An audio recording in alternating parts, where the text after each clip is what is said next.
नमस्कार, स्वागत है आपका। हमारे साथ अब आईआरएफ के प्रेसिडेंट प्रेम गर्ग जुड़ चुके हैं। मिस्टर गर्ग, बहुत शुक्रिया साथ देने के लिए। क्लियरली काफ़ी सारे हमने जो मेजर्स थे वो ईज ऑफ होते हुए देखे हैं। जहाँ तक चावल एक्सपोर्ट्स की बात है, हम भारत में नंबर 1 भी, हम वर्ल्ड में नंबर 1 है रादर एक्सपोर्ट्स के लिहाज से। स्टॉक अच्छा खासा है सरकार के पास। किस तरह के एक्सपोर्ट्स आपने फिलहाल होते हुए देखे हैं और इस फाइनेंशियल ईयर के लिए या इस कैलेंडर के लिए क्या सेंस है?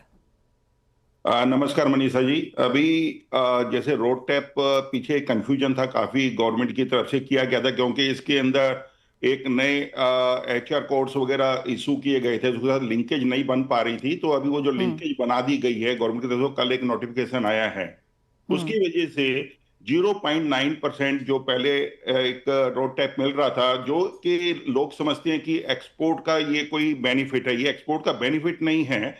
ये जो एक पहले मैं इसको समझाना चाहूंगा कि MEIS स्कीम देती थी गवर्नमेंट, जो WTO की गाइडलाइंस के हिसाब से वो सब्सिडी कैटेगरी में माना जाता था, उसे हटाकर रोड टैप कर दिया गया। और ये रोड टैप ये एक्सपोर्ट का बेनिफिट नहीं है। ये जो गवर्नमेंट टैक्सेस पे करती है हमारे ट्रांसपोर्ट के ऊपर, पैकिंग मटेरियल के ऊपर, या कोई एक्सपोर्ट के डोमेस्टिक टैक्सेस के ऊपर, तो उसको मिलाकर पहले ये 4% किया गया था, फिर धीरे धीरे इसको घटाकर जो कि आज 0.9% जिसको चालू कर दिया गया है, और 1 जून से ये सबको एक्सपोर्टर्स को मिलना शुरू हो जाएगा। पर मेरा इसके अंदर ये गवर्नमेंट से फिर से डिमांड है कि इसको वापस से 4% किया जाए। ट्रेड की ये डिमांड है, क्योंकि टैक्सेस जो है बहुत ज्यादा मात्रा में लिए जाते हैं, जो यदि टोटल को जोड़ा जाए तो लगभग 5.5% के आसपास बैठते हैं। तो कम से कम 4% हमारे इसकी डिमांड है कि ये माना जाए। और साथ में जो एक्सपोर्ट का आपका बिल्कुल ठीक है कि हिंदुस्तान और अभी पूरे वर्ल्ड के अंदर नंबर 1 है राइस के अंदर, पर जो पीछे कर्व लगाए गए थे एक्सपोर्ट के ऊपर, उसकी वजह से कुछ एक्सपोर्ट्स की हमारी मार्केटें काफी डिस्टर्ब हो गई और हमारी एक्सपोर्ट की डिमांड्स काफी कम हुई है, जो दूसरे लोगों ने हिस्सा ले लिया। उसके लिए इंडियन राइस एक्सपोर्टर्स ने मिलकर और government of India, commerce ministry ने आईपीडा के साथ मिलकर अभी हमने BIRC करने का किया है, जो कि गवर्नमेंट का सकारात्मक कदम होगा।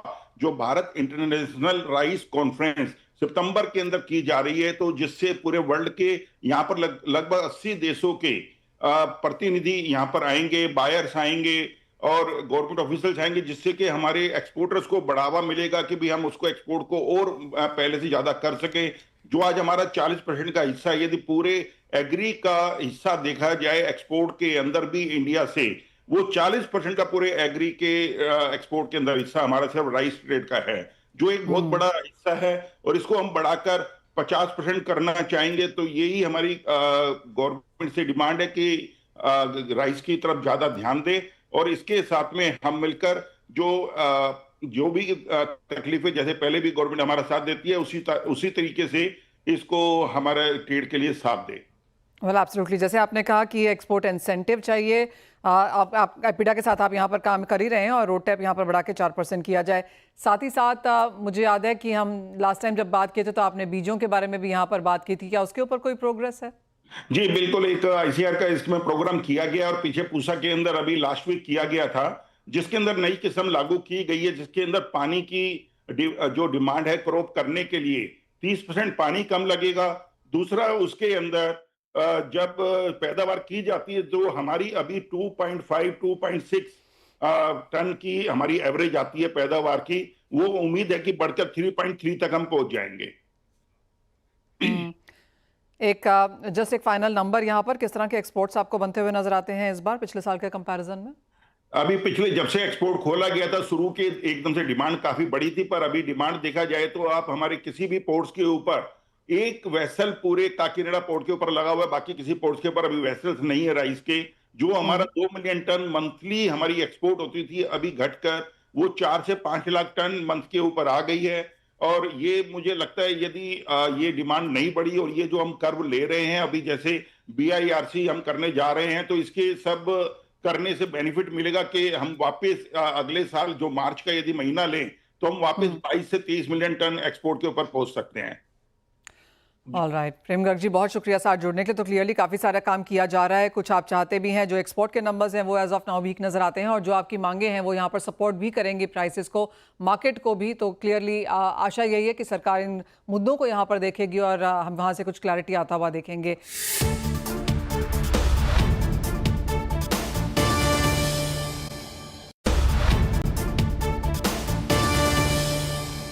दिल्ली ग्रेन एसोसिएशन ने यहाँ पर सरकार को कहा है कि जो मेजर्स हैं वो यहाँ पर हटाए जाएं ताकि आराम से कारोबार हो सके। हमारे साथ डीजीएमए के प्रेसिडेंट नरेश कुमार गुप्ता जुड़े हैं। नरेश जी नमस्कार।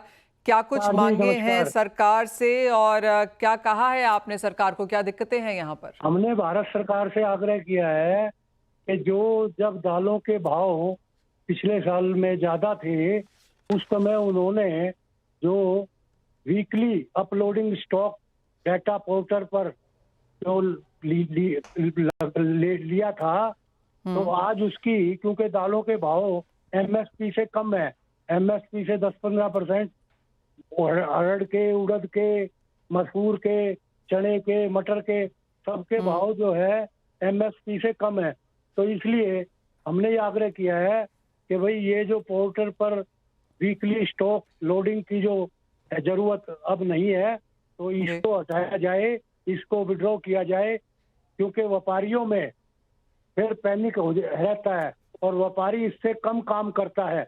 और दिल्ली जैसी स्टेट में जहाँ पे कोई पैदावार नहीं है, वहाँ व्यापारी अगर कम माल मंगवाएगा तो फिर उसके पास कम ही स्टॉक रहेगा और आपूर्ति भी कम ही कर पाएगा। इसीलिए हमारा ये कि भाई व्यापारी को एक तो कंप्लायंस बढ़ जाती है और एक जो है उसमें पैनिक फैल के और वो कम काम करता है। इसलिए इस पाबंदी को, वीकली अपलोडिंग पोर्टल पे स्टॉक की पाबंदी को हटा दिया जाए। दूसरा, तुअर एमएसपी से इंपोर्ट में एमएसपी भारत सरकार की 7550 रुपए है और अफ्रीकन त्यूअर 5500 रुपए, म्यांमार की 6500 रुपए, जो कि एमएसपी से कम है। उड़द म्यांमार का 6700 रुपए एमएसपी, भारत सरकार की 7400 रुपए। मसूर एमएसपी 6700 रुपए, कनाडा ऑस्ट्रेलिया की मसूर 5900 रुपए। तो ऑस्ट्रेलिया, तंजानिया चना एमएसपी से कम है और मटर पहले ही यहाँ काफी ड्रॉप हो चुकी है इंपोर्ट होके। तो हमारा यही है कि भाई सरकार को कोई ना कोई इंपोर्ट पे के लिए भी क्वालिटी की और एक एमआईपी की, कि भी इंपोर्ट करने में भी कोई ना कोई एमआईपी हो, ताकि यहाँ का किसान जो है ना पैदावार बढ़ाए।